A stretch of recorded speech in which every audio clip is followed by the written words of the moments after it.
자, 우리 성경 말씀을 읽고 시작할까요?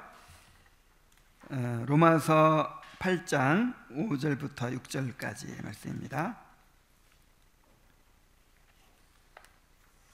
로마서 8장 5절부터 6절까지의 말씀. 이 말씀은 이제 외우도록 하겠습니다. 자, 함께 읽겠어요. 시작. 육신을 따르는 자는 육신의 일을, 영을 따르는 자는 영의 일을 생각하나니 육신의 생각은 사망이요 영의 생각은 생명과 평안이니라. 생각하나니 이 말은 거기에 생각을 고정시키고 살아가는 걸 말하는 거죠. 그냥 한두 번 생각하는 게 아니라 늘 마음의 생각이 영의 생각으로 살아가는 거예요. 정말 그렇게 될 수 있기를 바랍니다. 자, 오늘은 5장부터 6장까지 영의 생각의 대상이라는 주제입니다. 여기서 두 가지 사항을 우리가 숙고해 볼 것입니다. 첫째는 신령한 생각들이 초점을 맞추어야 할 대상이 무엇인가. 우리 영의 생각을 한다고 하는데 도대체 뭘 생각한다는 것인가 하는 것이고요. 또 한 가지는 그 신령한 생각들을 끝까지 견지하여 열매 맺게 할 방법이 무엇인가. 계속해서 그 영의 생각으로 살아갈 수 있는 방법에 대해서 이제 또 살펴보게 됩니다. 자, 먼저 영의 생각의 대상을 한번 봅시다.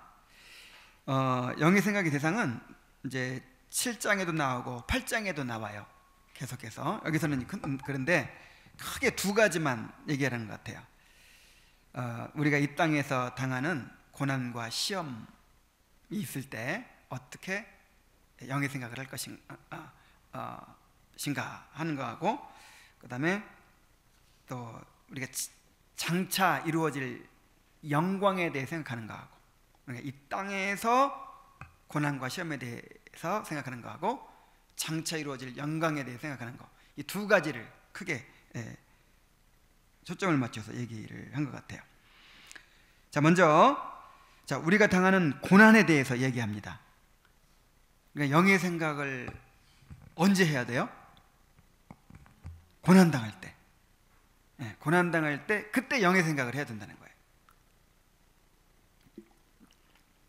먼저 하나님께서 하시는 섭리와 경륜의 말씀이 무엇인지 지혜롭게 숙고해야 합니다. 여기 섭리와 경륜의 말씀이라고 했죠? 우리에게 허락하시는 어떤 고난, 우리에게 허락하시는 그런 어려움들을 통해서 우리에게 주시는 메시지가 있다는 거예요. 그것을 섭리와 경륜의 말씀이라 이렇게 표현하고 있는 거예요. 우리에게 허락하시는 섭리적 상황들을 통해 하나님의 노와 불쾌하심의 이유를 발견해야 합니다. 그러한 섭리의 책임을 다른 사람에게 돌리거나 고통 자체에만 관심을 기울여서는 안 됩니다. 그랬어요.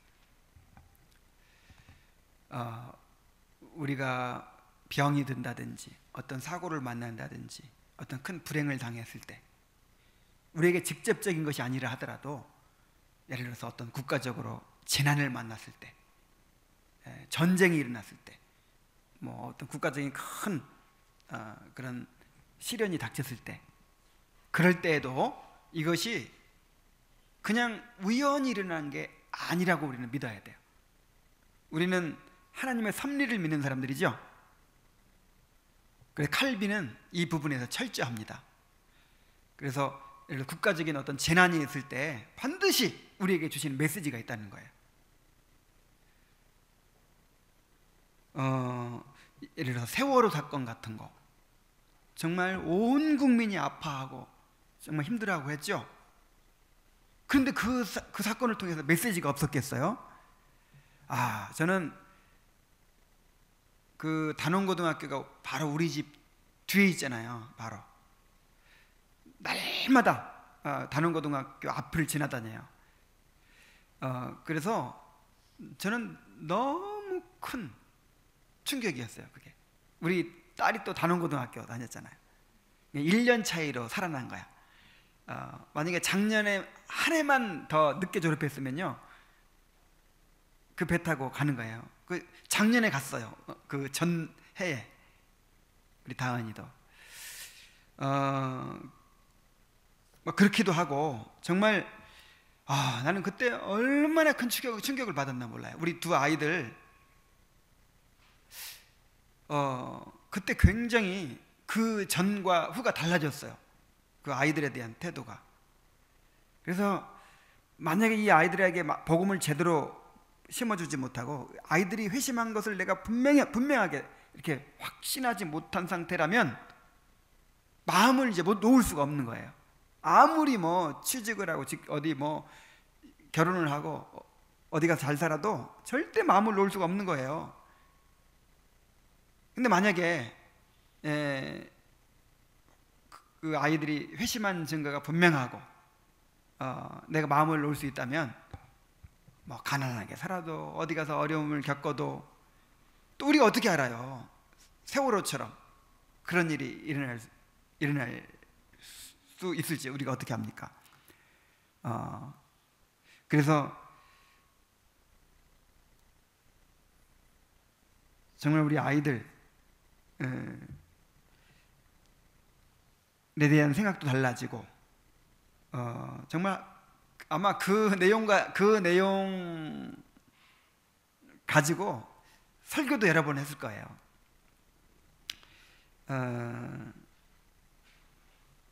어쨌든 그렇게 어떤 큰 사건들이 있을 때 그걸 좀 깨달아야 돼요. 칼빈은 이제 결혼도 늦게 한 데다가 이제 아이를 낳는데 아이가 죽었어요. 그때 이런 얘기를 합니다. 하나님이 내가 너무 세상 즐거움에 빠지지 않게 하시려고 이렇게 하셨다. 이런 얘기를 해요. 이제 그걸 통해서 마음에 깨닫는 것이 있는 것이죠. 하나님의 주권적인 뜻에 거룩하게 순종하십시오. 순응하십시오. 하나님께서는 우리의 거처를 요동케 하시고 눈에 보이던 삶의 방편들을 제거하시는 섭리를 통해 이 세상에 속한 모든 것들의 덧없음과 불확실함을 선언하시곤 하십니다. 그러니까 갑자기 우리가 가지고 있던 것들을 잃어버리게 될 때가 있잖아요. 그런 것들을 통해서 이 세상에 우리가 가지고 있는 것들이 다 덧없는 것이다. 그를 의지해서 살아서는 안 된다 하는 것을 하나님께서 보여준다는 것이죠. 그때 우리가 하나님 한 분으로 만족하지 않는다면 우리는 결코 평안과 안식을 누릴 수 없을 것입니다. 우리가 집착하고 있던 모든 것을 다 내려놓고 오직 하나님께서 정하시고 기뻐하시는 주권적인 뜻을 바라보아야 합니다. 그랬어요. 또 하나님께서 징계의 섭리를 통하여 부르시는 명백한 음성을 만홀히 여기지 말아야 합니다. 무엇 때문에 하나님의 진노의 심판이 내리는지 생각해 보십시오. 그리고 우리 자신을 시험해 보십시오.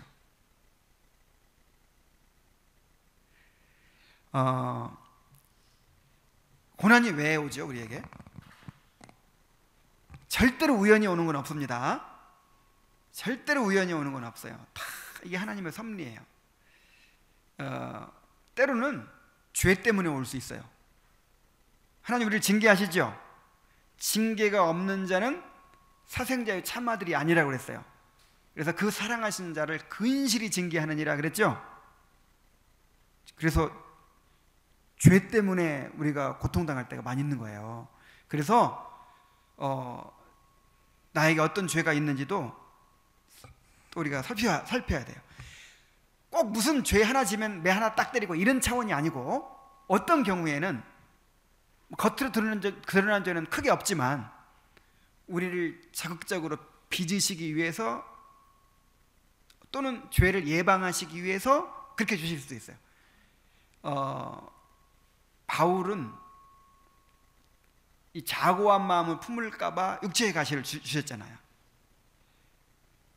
그래서 어떤 죄를 지은 것에 대한 벌로 주실 때도 있고 또 어떤 죄를 예방하기 위해 주실 수도 있고 아니면 적극적으로 빚으시기 위해 주실 수도 있고 또 오직 하나님만 바라보게 하시려고 주실 수도 있고 우리를 연단하시려고 주실 수도 있고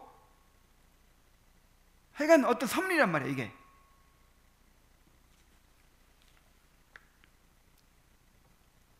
이것은 자신을 하나님께 복종시키는 일을 생각하고 묵상하지 않는 한 결코 성취할 수 없는 일입니다. 육신의 질병을 가진 사람은 그것에 대하여 모든 관심을 기울이고 치료하려고 할 것입니다. 여러분은 이와 같이 영혼의 질병에 모든 생각을 집중하여 치료를 위한 방안을 찾고 있습니까? 그랬어요. 우리가 육체의 질병이 있으면 그냥 이거를 어떻게 하면 고칠까 하고, 왜 걸렸을까? 어떻게 고칠까? 막 혈안이 되죠. 그런 것처럼 영적으로도 그렇게 해야 된다는 것이죠. 그래서 다시 일본으로 가서요, 1번의 맨 밑에 줄, 그러한 섭리의 책임을 다른 사람에게 돌리거나 고통 자체에만 관심을 기울여서는 안 됩니다. 이게 중요해요. 어떤 고통을 당하면 책임을 돌리죠. 이건 누구 때문이야 하고 책임을 돌리죠. 환경 탓을 하죠. 그리고 고통 자체에만 집중해요. 빨리 고통이 없어지기만 바란단 말이에요. 이런 태도는 이 믿음이 없는 태도예요.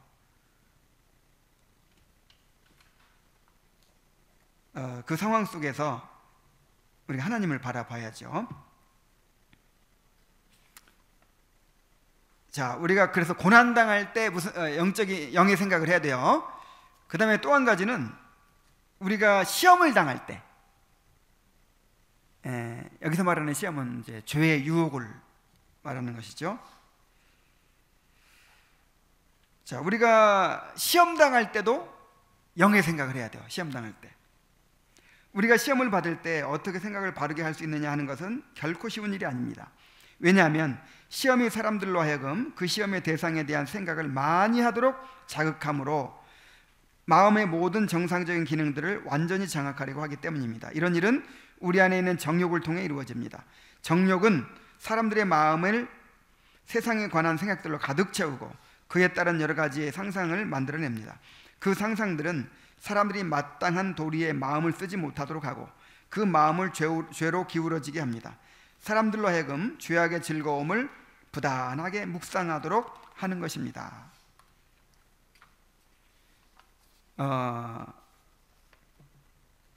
이게 이제 시험이 올 때는 우리 안에 있는 정욕을 통해서 자꾸만 그걸 생각하게 만드는 거죠. 그거를 하면 참 좋겠다. 어떤 기분일까? 어떤 느낌일까? 막 자꾸만 이제 이 다윗이 밧세바를 간음할 때도 아마 그랬을 거예요. 자꾸 이제 이 정욕이 그 생각으로 그냥 이렇게 그 대상에 대한 생각으로 이렇게 마음을 채우도록 만드는 거예요. 그러한 일은 사탄의 역사를 통해서도 일어납니다. 사탄은 자기의 관계를 총동원하여 유후의 대상에 대하여 무익한 생각들을 무수하게 일으키면서 그 시험이 계속 유지되도록 부추기는 것입니다. 이렇게 죄에 대한 무익한 상상들이 일어나 마음이 그 죄악을 즐거워하게 되는 지경에 이르게 되면 누구도 죄를 막을 외적인 제어력을 가질 수 없습니다. 그러니까 시험이 왔을 때 그 시험을 주는 그 대상, 그걸 계속 생각하면 결국 어떻게 된다는 거예요. 이제 그것이 내 마음을 완전히 차지해가지고 더 이상 이제는 하나님의 말씀도 사람들의 책망과 권면도 비현실적으로 느껴져요. 그것이 너무 절실해가지고 대부분의 사람들이 처음에는 시험 받는 일을 두려워하며 경계합니다. 그러나 시험은 그것을 인정하고 만족하게 느끼도록 설득합니다. 마음의 정욕을 이용해 죄를 유쾌하게 생각하도록 사람의 마음을 사로잡아 끝내 사람들이 가지고 있던 바른 심령의 구조를 부패시켜버리고 마는 것입니다. 이렇게 사람들의 마음속 깊이 자라잡고 있는 죄를 즐기는 은밀한 정욕 때문에 죄와의 싸움에서 넉넉히 이기는 것이 어렵습니다. 어느 정도의 영적인 능력을 가지고 마땅한 도리들을 행할 수 있는 사람이라도, 그러니까 성숙한 사람이라도 시험의 생각에 사로잡히면 마땅한 도리에 대한 생각은 돌같이 굳어버리고 은혜의 작용은 순식간에 멈춰버립니다. 누가 생각나요? 다윗이 생각나죠? 그래서 지난 수련회 때 이광호 목사님이 하나님을 경외하는 사람은 이렇게 이렇게 간음할 기회가 생겨도 간음을 하지 않게 된다, 그런 말씀하셨는데, 이제 그 강조점을 우리가 잘 배워야 돼요. 정말 하나님을 경외하는 마음을 가지고 있으면 하나님이 두렵기 때문에 죄에 쉽게 안 빠진다, 그 얘기를 하는 것이지, 원래 하나님 경외하는 사람은 죄에 안 빠진다, 그거 아닙니다. 다윗 보세요. 다윗, 그렇게 경건한 다윗도, 여기 보세요. 어느 정도의 영적인 능력을 가지고 마땅한 도리들을 행할 수 있는 사람이라도, 다윗 같은 사람이라도 시험의 생각에 사로잡히면 마땅한 도리의 생각은 어떻게 돼버리고? 돌같이 굳어버려요. 비현실적이 된다니까. 그렇게 우리 마음을 절실하게 차지하고 있던, 정말 하나님을 알아가고자 하는 열망, 정말 죄에 대한 두려움, 거룩하게 살아야 된다는 어떤 그런 의무감, 책임감, 열망, 이런 것들이 너무 비현실적인 것이 되어버려요. 우리 안에 이 죄의 정욕이 있다는 것을 우리가 알아야 돼요. 그래서 누구도, 이 세상에 누구도 나는 하나님 경외하니까 이런 거 괜찮아, 이런 사람 없어요. 그래서 그때 했던 말씀을 이제 오해하면 안 돼요. 절대로 오해하면 안 됩니다. 누구도 안 돼요. 누구도. 아무리 경외해도. 다윗 같은 사람이 그렇게 엄청난 죄를 지은가 봐요. 다윗도 처음부터 그렇진 않았을 거예요. 그 생각이 이제 조금씩 이렇게 들어오기 시작하는데, 내 안에 정욕이 있잖아요. 그것에 불이 붙는 거예요. 이렇게. 그래가지고 내 마음을 확 사로잡으니까 그때는 이제 눈에 보이는 게 없는 거예요. 누구나 이럴 수 있습니다. 누구라도.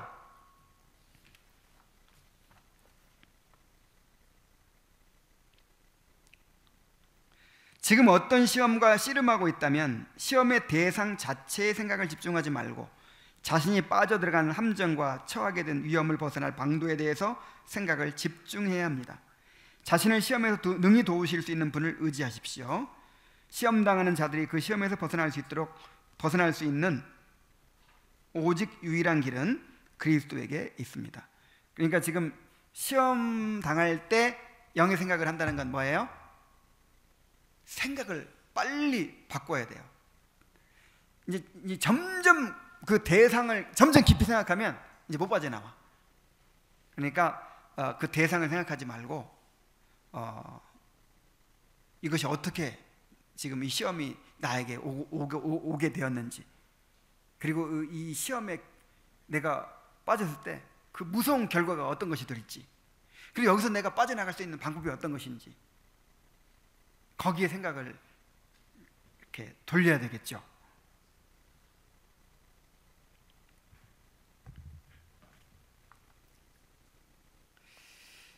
하나님께서는 시험하시는 분이 아니지만,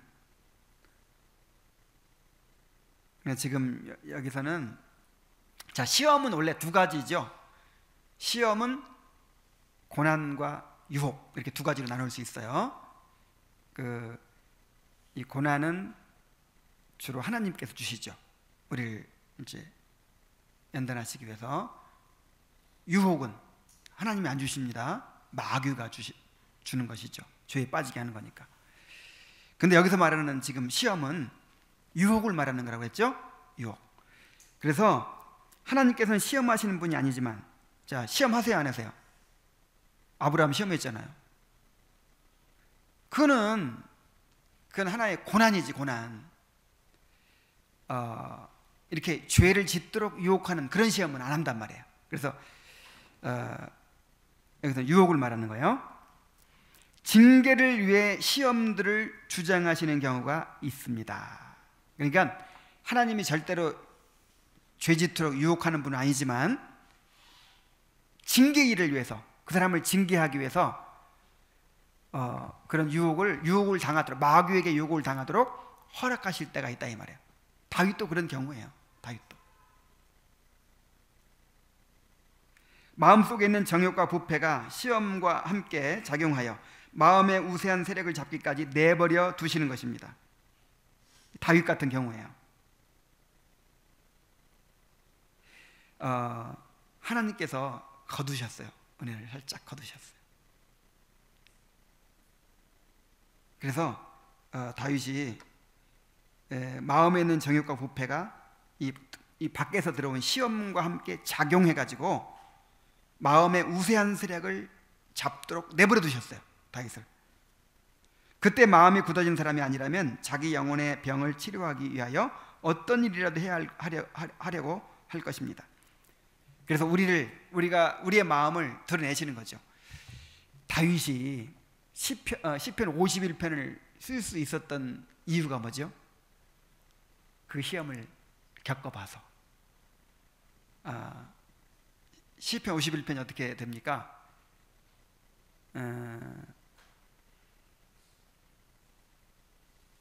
내가 모태에서부터 죄악 중에 출생하였다. 내가 주께만 범죄하였다. 뭐 이런 말들을 하죠. 이런 것이 아주 그냥 죄를 깊이 깨닫는 사람만이 할 수 있는 얘기거든요. 그렇게 범죄하고 나서, 그리고 내 속에 정한 마음을 창조하시고 내 안에 정직한 영을 새롭게 하소서. 창조, 주님께서 은혜를 주시고 내 안에 이 하나님을 갈망하고 거룩함을 추구하는 이런 정한 마음을 새로 만들어주지 않으면, 창조해주지 않으면 내 힘으로 경건을 지킬 수 있다 없다, 이렇게 고백하는 거예요. 자, 이걸 왜 고백할 수 있었을까요? 이 밧세바와 가늠한 요 과정을 통해서. 그래서 이것도 이제 넓게 보면요, 다윗의 성화의 과정이었어요. 하나님께서 다윗이 얼마나 인간이 부패한 존재인지를 깊이 깨닫게 하시고 하나님의 은혜를 더 의지하게 하시고 정말 영적으로 깊은 사람을 만든 거예요. 그러니까 죄 짓는 것도 합력하여 선을 이루시는구나. 맞아요. 죄 짓는 걸 하면서 서로 이루세요. 그러니까 죄를 지어도 되겠구나. 근데 다윗이 그 죄 때문에 당한 그 징계를 한번 생각해 보시면 절대 죄 짓고 싶지 않을 거예요. 다윗이 엄청난, 그야말로 상상할 수 없는 그런 징계를 받았죠. 죄 짓는 거 무서운 거예요. 엄청난 징계가 있습니다. 엄청난 징계가 있어요. 다윗 같은 사람 시범 케이스로 그렇게 해주신 거 감사하게 생각해야 돼요. 우리는 시험이 찾아온 이유에 대해서도 알아보아야 합니다. 어떤 사람들은 자신이 받은 은사들로 인하여 교만에 빠집니다. 또한 부요함이나 가난이, 또 체질 자체가, 여기서 체질은 이 병약한 체질을 말하는 것 같아요. 몸이 너무 약해가지고 비실비실해가지고 늘 이것이 이제 시험이 될 때가 있죠. 사람들이 즐기는 교제 모임이 시험거리가 될 수도 있습니다. 자신을 깊이 관찰하십시오. 시험이 찾아오는 과정과 경로를 자세히 살펴보십시오. 더 나아가 시험에서 벗어나는 길뿐 아니라 그 시험에 다시는 빠지지 않게 자신을 보존할 수 있는 방법이 무엇인지를 배워야 합니다. 사람마다 약한 부분이 있어요. 어떤 사람은 돈에 약해. 어떤 사람은 늘 사랑에 굶주려가지고 인정에 약해. 어떤 사람은 이 성적으로 약해. 다윗 같은 사람. 하여간 사람마다 이렇게 약한 부분이 있잖아요. 그런 것들을 통해서 이렇게 마귀가 시험을 하잖아요. 그래서 그걸 알아야 돼요. 그래서 거기다 미리 대비책을 세워놔야 돼요.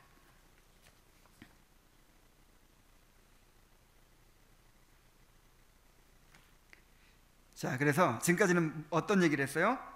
이제 시험이 올 때 그때 이제 생각을 잘해야 되죠. 그래서 우리는 실제로 뭔가를 행하지만 않으면 내 생각은 얼마든지 뭐 이런 생각을 할 수 있잖아요. 근데 승부는 어디서부터 나요? 생각에서부터 나요. 그래서 내 생각이 지금 점점점 여기 사로잡히기 시작한다. 그러면 이미 패배하는 거예요. 지금 그 얘기를 하고 있는 거예요. 생각에서부터 우리 자신을 지켜야 됩니다.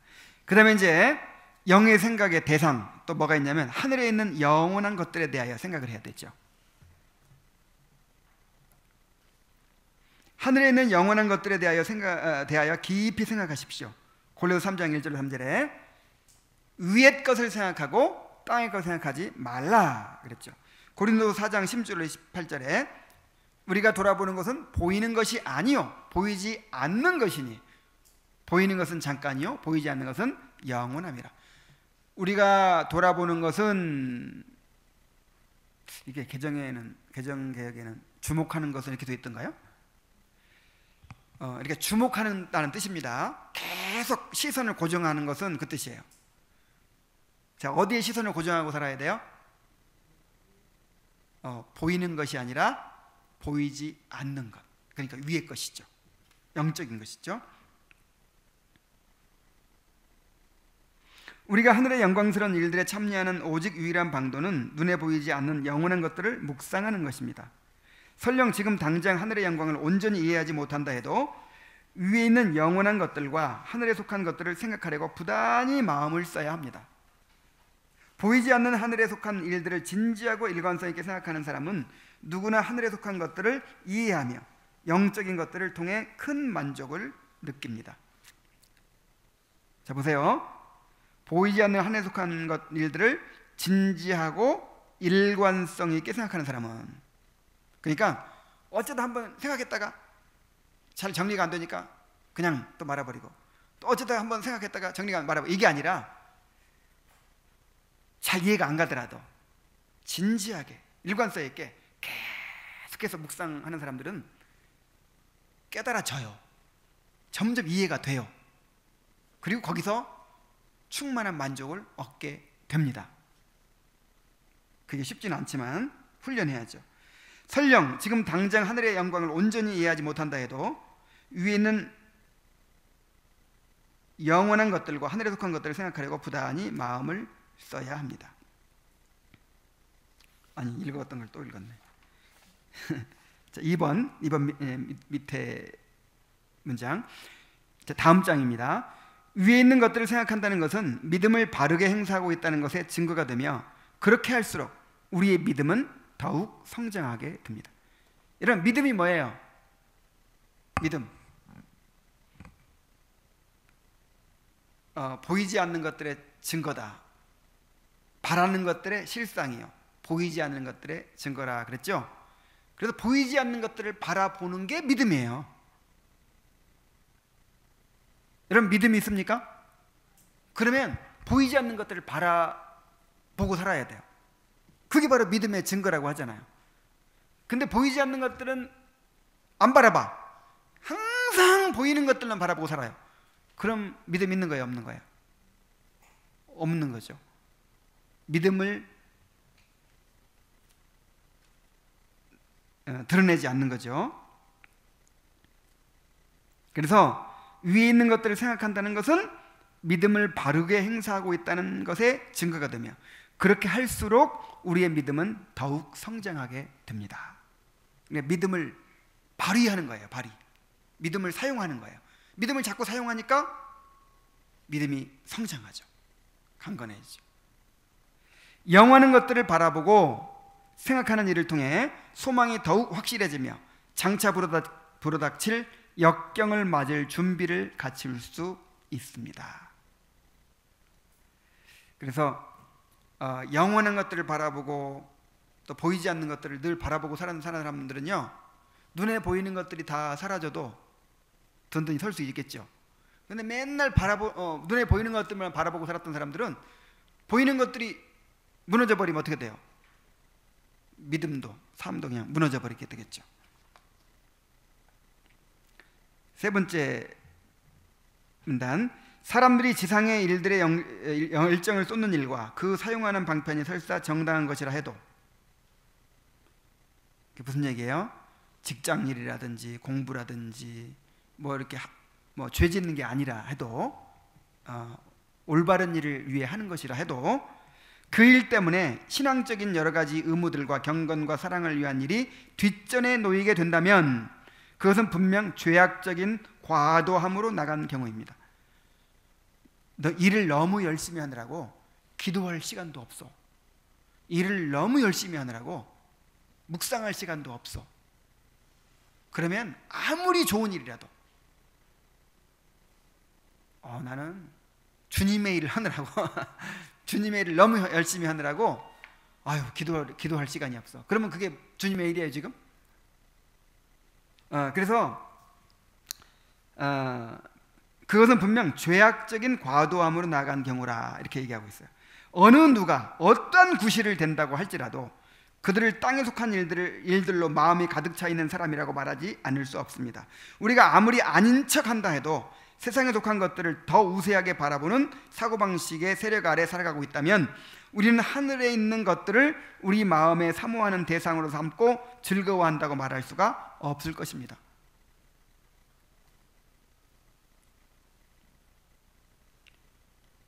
그리고 비록 세상을 사랑하는 마음을 제거했다고 해도 그들의 마음이 하늘에 속한 것에 대한 사랑으로 사로잡혀져 있지 않은 상태라면 그 일이 그들에게 아무런 유익을 주지 못합니다.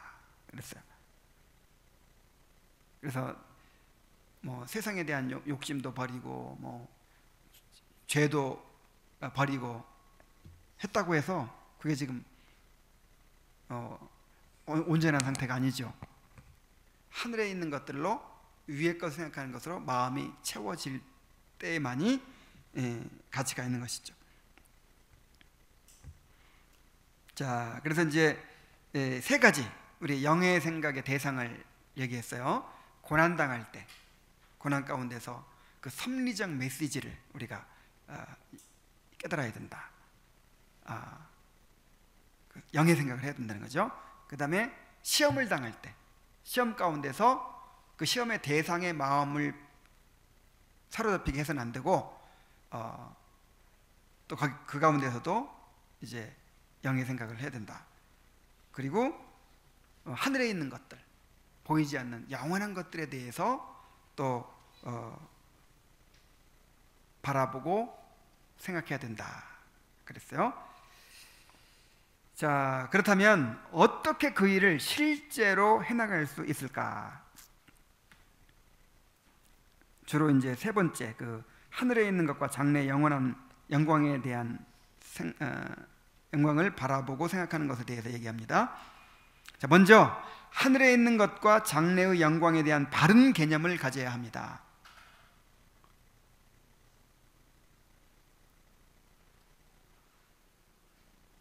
자, 어떤 사람이 요즘에 그런 얘기 우리가 많이 나누었죠. 천국 가고 싶다 그래요. 아이고, 빨리 천국 가고 싶다. 자, 왜 그러냐면 이 세상이 너무 고통스러우니까 빨리 그러니까 다른 말로 하면 죽고 싶다는 거야. 그래서 늘 빨리 천국이나 가고 싶어. 나 다 귀찮고 천국이나 가고 싶어. 이런단 말이에요. 자, 이게 지금 이런 걸 지적하는 거예요. 이런 걸. 그러니까 그런 것이 위의 걸 생각하는 것이 아니다 하는 거를 지금 얘기하려고 하고 있어요. 그래, 바른 개념을 가져야 된다. 위의 걸 생각한다는 게 뭔가 바른 개념을 가져야 된다는 것이죠. 또 이런 경우도 있죠. 야, 천국 가면 일도 안 하겠지. 직장도 갈 필요 없고. 야, 맨날 그 생명나무 그늘에 앉아서 낮잠 자면서 그냥 또 일어나가지고 그냥 생명과 실컷 따먹고 또 빈둥 놀고 이런 이 땅에서의 그런 관점으로, 그런 부패한 본성이 생각하는 그런 관점으로 천국을 생각하면서 그거를 기대하면서 빨리 가고 싶어. 저 이슬람 교도들이 그래서 목숨을 이렇게 바치는 거예요. 순교하면 천국 가요. 그러면 72명의 미인들이 딱 맞이한대요. 그 중에는 이제 내가 데리고 살던 여자 중에서 제일 마음에 드는 여자도 거기 있대요. 그러니까 그냥 자살폭탄 그냥 안고 가서 한번 터져버리면 그냥 천국 올라가가지고 72명이, 그리고 거기서는 지난번에 얘기했구나 참. 뭐 술이 흐르는 강이 있고 뭐 우유가 흐르는 강이 있고 그냥 그런 거를 이제 생각하면서 빨리 어디 가고 싶다? 자, 이런 잘못된 개념을 이제 지적하려고 이 얘기를 하고 있는 거예요. 보이지 않는 것들을 믿음으로 바르게 이해하지 못하는 한 우리는 아무 유익도 얻을 수 없습니다. 그 중에서도 우리가 알아야 할 것의 핵심은 영광 중에 높아지신 그리스도입니다. 자, 그리스도가 핵심입니다. 영광 중에 높아지신 그리스도. 그러니까 그리스도 안에서 하늘에 속한 모든 복이에요. 그래서 우리가 복을 생각할 때 항상 뭘 생각해야 하냐면 부활해서 승천하셔서 하나님 우편에 계신 그리스도를 생각해야 돼요. 그 안에서 우리가 모든 걸 누리게 되는 것이니까. 장차 우리가 벗어나게 될 악함의 본질이 무엇입니까? 사람들은 장래 영광의 상태에 이른다는 것은 세상에서 당할 수 있는 모든 고통으로부터 자유함을 얻는 복된 상태를 누리는 것이라고 말합니다. 그렇죠? 사람들이 흔히 천국을 생각할 때 이걸 생각하잖아요. 야, 천국 가면 눈물이 없을 거야, 고통이 없을 거야, 이제 아프지도 않을 거야, 뭐 이런 거. 아유, 지긋지긋해. 빨리 이 고통에서 벗어나고 싶어. 물론 우리가 모든 고통으로부터 구원을 받게 될 그 영광스러운 상태를 묵상하는 것은 정말 마땅한 일입니다. 그러나 진정으로 영적인 생각을 하는 이들에게는 이보다 더 악한 것이 있습니다. 그것은 바로 죄입니다. 하늘은 죄가 가져오는 모든 결과들에서 비로소 완전하게 벗어날 수 있는 상태입니다. 죄를 가장 무겁고 고통스러운 짐이며 가장 슬픈 것으로 여기지 않는 사람이 있다면 그는 참신자라고 할 수가 없습니다. 근데 천국 왜 가고 싶어 해야 돼요? 죄를 벗고 싶어서. 죄 때문에 너무 고통스러운 거예요. 주님처럼 거룩해지고 싶은 거예요. 거룩한 주님과 교제하고 싶은 거예요. 그것 때문에 천국을 가고 싶어 해야 돼요.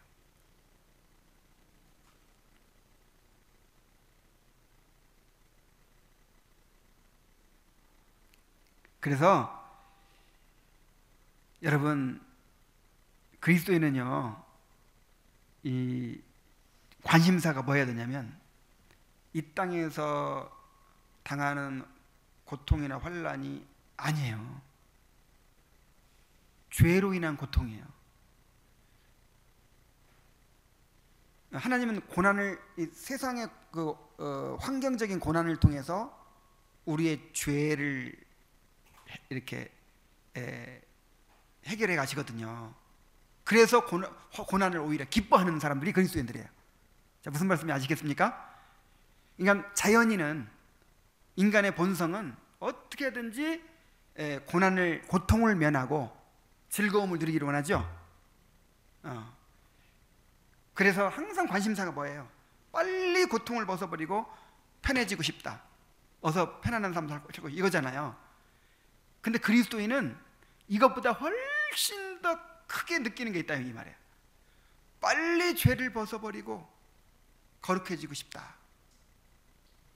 이것이 너무 크기 때문에 하나님께서 이 고난을 통해서 죄를 깨뜨리시고 우리를 그리스도의 형상을 빚어가시는 이것 때문에 오히려 고난 중에도 즐거워할 수 있다고요.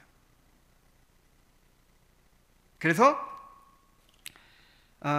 그런 말 하는 거예요. 죄를 가장 무겁고 고통스러운 짐이며 가장 슬픈 것으로 여기지 않는 사람이 있다면 그는 참신자라고 할 수가 없다. 그래서 예수님도 말씀하셨잖아요. 그 천국 백성의 특징, 거듭난 사람의 특징, 심령이 가난하고 애통하고 온유하고 의에 줄이고 목마르고, 이게 거듭난 사람의 특징이죠. 3번 봅니다. 하늘에 대하여 바른 개념을 가진다는 것은 우리의 죄와 관련된 모든 것으로부터 우리가 영원하고 완전하고 자유로운 상태가 하늘의 영광스러운 복락이라고 이해하는 것을 말합니다. 하늘이 왜 좋아요? 천국이 왜 좋아요? 이 죄로부터 벗어나는 거예요. 하늘은 그리스도를 통해 죄 용서받은 자들이 하나님의 영광을 드높이는 곳입니다. 죄에서 자유롭게 되는 것을 최고의 소원으로 삼는 사람, 즉 죄로 인한 낙심 속에서 자신을 비하하며 죄가 더 이상 자기 속에서 작용하지 않기를 바라는 소망을 간절히 가지는 사람은 장차 누릴 영원한 하늘의 복된 상태를 바라보고 기대하는 일로 힘을 얻을 수 있습니다. 그럴 때에 하늘에 대한 바른 개념이 우리의 마음과 생각에 얼마든지 쉽게 정착될 수 있습니다. 그러한 개념을 가지고 하늘을 자주 생각하고 묵상한다면 그것을 이해할 수 있는 영적인 사고력은 성장할 것입니다. 이 바른 개념을 가지고 하늘을 계속 생각하면 이제 이해가 점점 깊어지고 영의 생각이 성장하는 거예요. 그리 되면 여러분은 죄가 얼마나 무거운 짐인지를 더욱 깨닫게 될 것이며 그 죄가 가져오는 모든 결과에서 벗어나게 되기를 갈망하게 될 것입니다.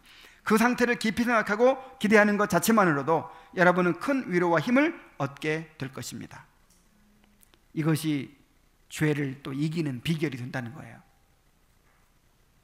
4번, 진지한 신자들은 복음의 약속을 통해 얻게 된 하나님의 은혜와 사랑, 그리스도의 피, 자기들 속에 거하시는 성령의 거룩하심과 정결하심을 생각할 때마다 자신에게 남은 죄가 자신을 무겁게 짓누르는 것을 느낍니다.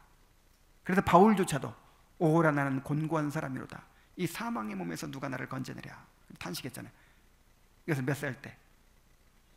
늙어서 그 얘기를 했어요. 그래서 이게 성화가 많이 되고 아주 성숙해지면 별로 죄의식 없고 그냥 항상 의롭고 경건하게 산다고 생각하면 절대 안 돼요. 이 성화가 뭐냐? 자기의 죄를 더 깊이 보게 되는 거예요. 더 죄인이 돼가는 거예요. 더 죄인의 괴수가 돼가는 거예요. 더 죄에 대한 괴로움이 더 커지는 거예요. 그래서 위로도 더 큰 것이죠. 애통하는 자는 복이 있나니 저희가 위로를 받을 것이며, 그렇다고 해서 맨날 죄 때문에 그냥 괴로워하다 죽는 게 아니고 저녁에는 울음이 기숙할지라도 아침에는 기쁨이 오리로다. 항상 울다가 웃는 사람들이에요. 울다가 웃는 사람들. 눈물도 있어야 되고 웃음도 있는 것이 그리스도인들입니다.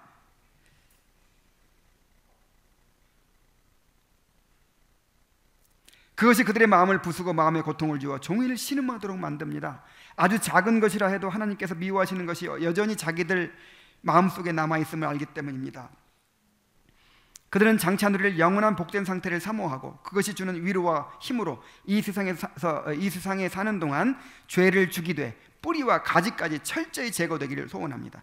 이들이 바로 영적인 사고방식을 가진 사람들입니다. 자, 그래서 결국 장차 누리게 될 영광에 대한 합리적 개념은 무엇인가? 사람들은 영광과 복락의 장래 상태에 대하여 믿음이나 이성으로 충분히 이해될 만한 합리적인 개념들을 전혀 생각해내지 못합니다. 위대하고 영광스러운 어떤 것들에 대해 그저 막연한 상상을 할 뿐 구체적으로 그것이 어떠한 것인지 알지 못하는 것입니다. 그래서 하늘을 생각하면서도 아무런 기쁨이나 유익도 얻지 못하는 것입니다. 그러니까 하늘을 생각 안 하지. 이제 또 세상의 종교에서는 자신들의 육감적인 정욕과 즐거움을 온전히 만족시키는 복락으로 가득 찬 장래를 상상합니다. 그 이슬람교에서 말하는 천국, 그리고 오늘날 기독교에서 말하는 천국. 오늘날 기독교에서 이 세상적인 관점을 이렇게 제시를 해요. 거기 가면 상급을 받는데, 여러분 이 땅에서 조금 고생하고 상급 많이 받아야 되지 않겠습니까? 거기서 나보다 내 밑에 있던 사람이 여기서 내 상전이 돼가지고 영원토록 갈 텐데 그걸 어떻게 견디려고 하십니까? 그러니까 상급을 쌓기 위해서 여러분 헌신하십시오. 막 이렇게 가르쳐요. 그게 다 이게 뭐야? 이게 세상적인 관점이지.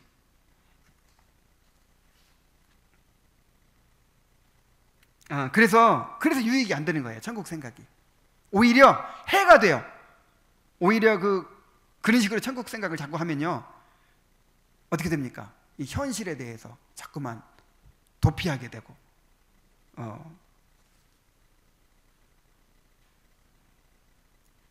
세상의 종교에서는 또한 철학자들처럼 지적인 능력을 발휘하여 신의 완전성과 말로 다 할 수 없는 사랑을 입증하고자 하는 사람들도 있습니다.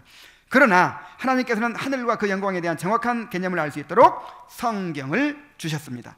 성경이 하늘에 대하여 제시하는 개념은 믿음을 가진 신자라면 누구나 알 수 있는 것입니다. 믿음으로 하늘에 속한 것들의 생명과 능력의 달콤함을 조금이라도 체험한 사람이라면 그것을 누리는 영광이 어떠한지를 생각할 수 있을 것입니다. 그러니까 이거는요, 지식으로만 얘기해 준다고 알 수가 없어요. 그러니까 믿음은 우리에게 믿음을 주셨죠. 믿음은 보이지 않는 것들의 증거죠. 그래서 보이지 않는 것들을 보는 것이거든요. 마음의 눈으로 보는 것이거든요. 느끼고 맛보는 것이거든요. 그래서 천국의 개념을 제시할 때 내가 맛보고 느낀 것이기 때문에 그것이 이해가 되고 받아들여진다 이 말이에요. 우리가 지금 거울로 보는 것 같이 희미하게 보는 것을 분명하게 보게 될 것이라는 말입니다. 지금 보고 있어요, 안 보고 있어요? 보고 있어요. 보던 것을 확실히 보게 되는 것이지 안 보던 것을 보는 게 아니라 이 말이에요.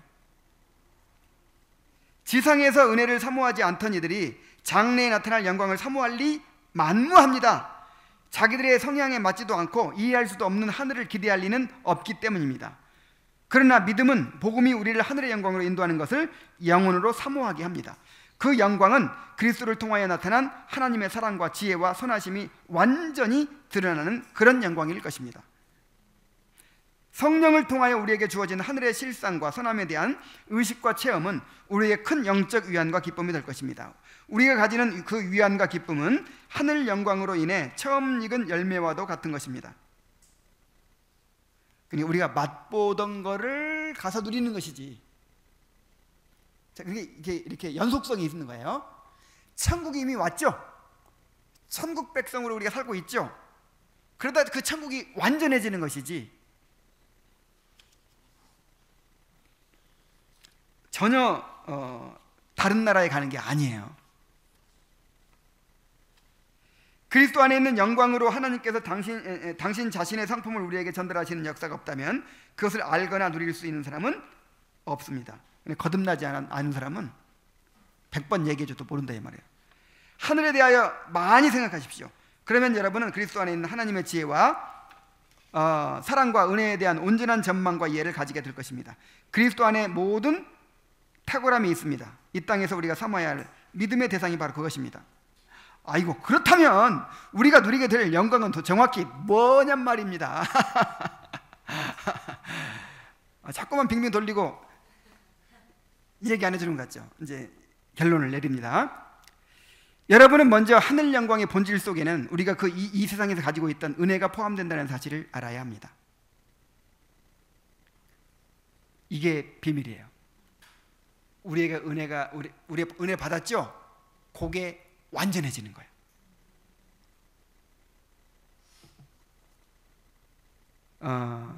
성부가 영원한 안식으로 들어가게 될 때 지상에서 가지고 있던 그들의 믿음과 은혜는 여전히 그들과 함께 할 것입니다.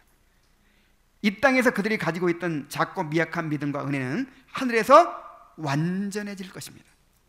우리가 가진 사랑이 완전해질 것입니다. 소망 또한 완전해질 것입니다. 그 영광의 복락인 우리의 성품의 완전함 또한 포함될 것입니다. 바로 이거예요.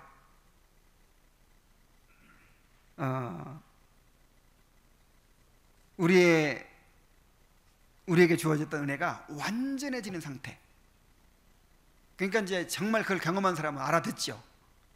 지금 경험하고 있지, 요거 맛봤지? 이거를 실컷 먹는 거야. 그러면 알잖아요.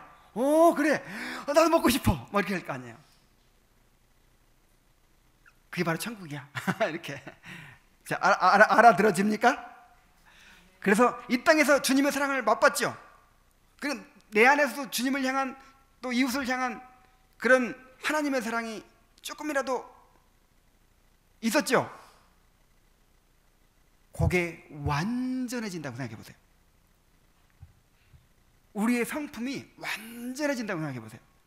우리가 죄로부터 완전히 자유롭고 정말 우리가 바라던 그런 삶이 이루어지는 거예요.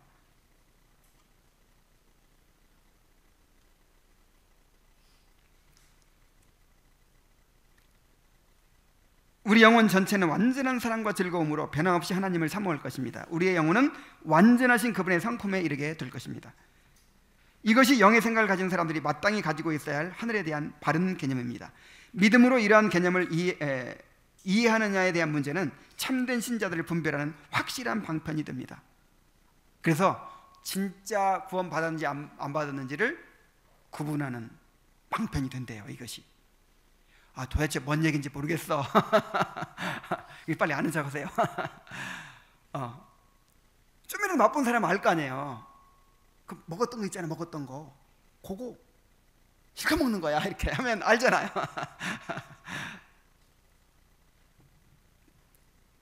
믿음으로 보지 못하는 자들이 가지는 개념은 진정한 하늘의 개념이 될 수 없습니다.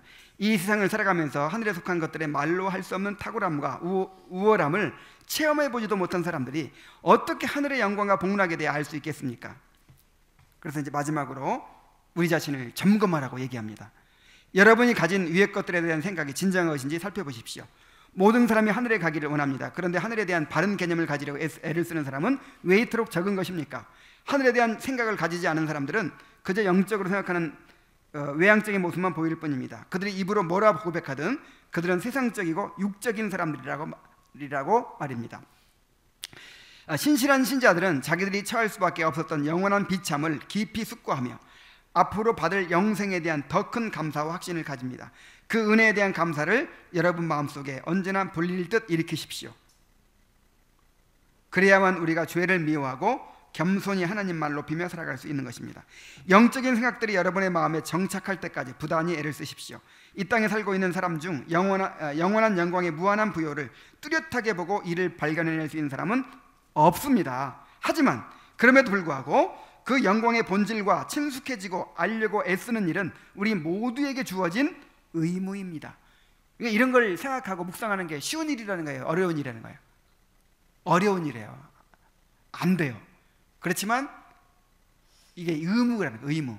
계속. 아니 성경에 이렇게 명령했잖아요. 위의 것을 생각하라. 땅의 것을 생각하지 말아라. 믿음의 주에 온전케 하시는 그리스도를 바라보자. 시선을 고정시키고 마음을 그것으로 채우고 이렇게 해야 될 의무가 우리에게 있어요. 의무가.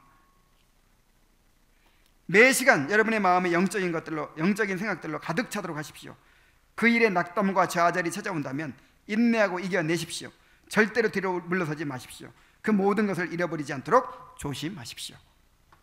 그래서 오늘 이제 약간의 힌트를 우리가 얻었어요. 고난의 때에 아이고 왜 이런 고통이 나한테 주어졌어, 빨리 어떻게 하면 이걸 면할까, 이것만 생각하지 말고 고난을 통해서 하나님의 섭리적인 메시지를 생각하고 영의 생각을 해야 되는구나. 그리고 시험이 다가올 때 그 대상에 대한 생각이 나를 사로잡기 전에 영의 생각을 해야 되는구나. 그 다음에 하늘의 복락에 대해서 바른 개념을 가지고 자꾸만 묵상을 해야 되는구나. 저 하늘은 죄로부터 자유로운 곳이고, 그 다음에 내게 주어진 사랑이 완전해지는 곳이고, 소망이 완전해지는 곳이고, 믿음이 완전해지는 곳이고, 그 다음에 성품이 그리스도처럼 완전해지는 곳이고, 다음 장에서 이제 하나님에 대해 생각하고 또 그리스도에 대해 생각하고 막 이런 부분들이 나올 거예요. 계속해서 영의 생각을 배워가도록 합시다. 자, 기도하겠습니다.